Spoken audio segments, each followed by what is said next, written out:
هلو، تعالوا نعمل اليوم مع بعض رز بالفول. أكلة نفيسة كتير وبنفس الوقت سهلة وسريعة. بقلي صدور الدجاج على النار لحتى يتحمروا معي مع المطيبات. بضيف عليهم المي المغلية وبتركهم لينسلقوا.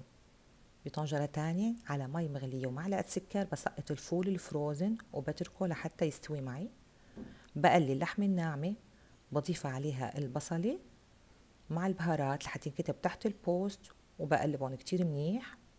بضيف عليهم الفولات اللي اوريدي استووا معي، بنقلبهم كتير منيح. وبعدين بنشيل كمية من اللحمة ومن الفول، برصهم بقالب الجاتو. بنزل عليهم الرز المغسل والمنقوع، وبضيف عليهم مية الدجاج وبركز الملح والبهار، وبتركه لحتى يغلي معي بهالشكل هذا. بشيله على نار هادية وبنغطي عليه وبنطبخه طبخ الرز العادي.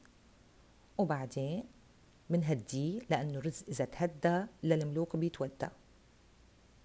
ويلا نطبق أكلتنا. هي قدموا مع سلطة لبن بخيار، بتطير العقل، وصحة وهنا على قلوبكم وبس والله.